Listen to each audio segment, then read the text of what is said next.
दर्शक बंधु board of secondary education Odisha तरफ Pathani Samanta mathematics scholarship test 2024 माने एई वर्षर वर्तमान पई लाइव होई जाईची। तो आपण माने आवेदन करबा पूर्व किछिटा गाइडलाइन बा इंस्ट्रक्शन दिया जाईची। आमे वर्तमान एई वीडियो रे आलोचना करबा केबेटु आरंभ होबो केबे शेष रहिची, कोन कोन नथिपत्र थिले आपण माने आवेदन करि परिबे, कोन कोन योग्यता थिले आपण माने आवेदन करि परिबे। वीडियोटा को स्टार्ट टू एंड पर्यंत देखिबा को अनुरोध।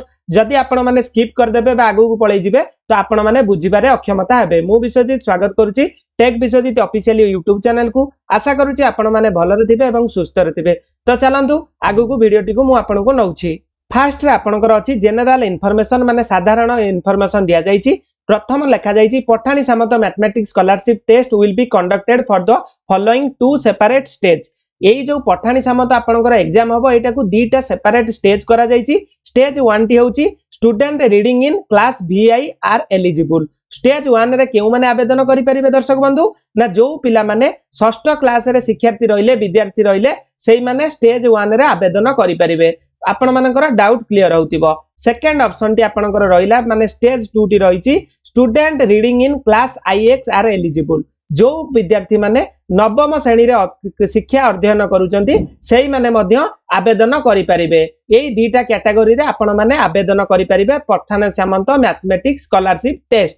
तो चलंतु 2 नंबर पॉइंट हमर कोन रहिची आलोचना करि दबा। 2 नंबर टी होची test will be conducted through objective type question only. आपण मानकर ए जो परीक्षाटी हबो एटा केउ बळी भाबरे हबो पिला माने ना वर्तमान पई आपनकर ऑब्जेक्टिव टाइप क्वेश्चन आसीबो जोटा कि आपनकर 150 मार्क रो भितरे रहिबो। There will be 60 objective multiple choice question carrying total of 150 mark.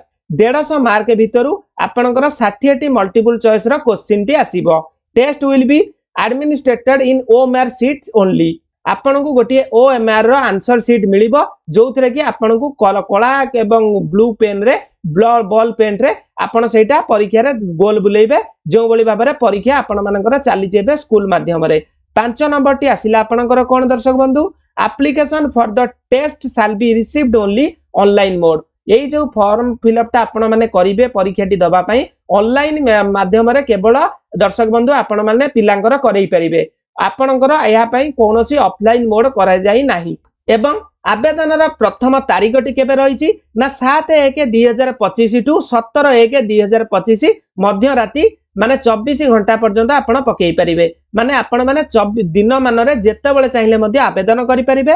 Date T आउथर आपण माने मने रखंतु 7/1 माने 7 जनवरी गत काली थारु आरंभ होई जाईची 17 तारीख पर्यंत 17 जनवरी रो मध्य राति पर्यंत आपण माने आवेदन करि परिबे। आपण माने आवेदन करिबार जदी थिबो जल्दी जल्दी आवेदन करि दियंतु नाही तो वेबसाइट टी जाम रहिबो। तो चलंतु आवेदन केउंटी करिवे एवं काहा जरिया रे करिवे आमे बे आलोचना करि दबा।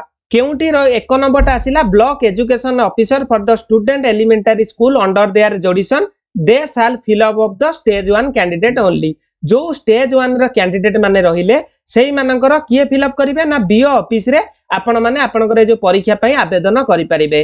बी नंबर रे आसिला कोन देखि नियंतु head of the institution of secondary school for their own school student they shall fill up both for stage 1 and 2 candidate for their own school. जो माने नवम एवं आपनकर जो स्टेज 1 एवं स्टेज 2 जो पिला माने रहिले जो जो कैटेगरी हमें आलोचना करिथि षष्ठ एवं जो नवम पिला माने रहिले स्टेज 1 और स्टेज 2 सेटा मध्ये आपनकर प्रधान शिक्षक जरिया रे मध्ये आपण मानकर गोटे आईडी पासवर्ड से स्कूल ले बनिबो।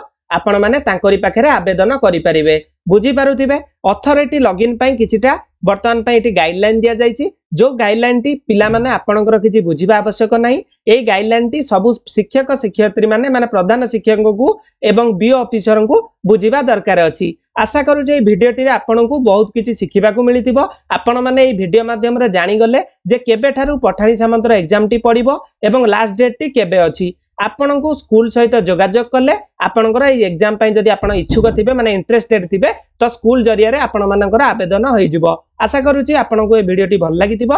ए चैनल को सब्सक्राइब करके बेल नोटिफिकेशन को ऑन कर दियंतु। फ्यूचर एमती का एजुकेशनली कंटेंट देले सर्वप्रथमे जांकी आपण पाखरे नोटिफिकेशन पहुंचबो। रहूची जय जगन्नाथ, जय हिंद, शुभ रात्रि।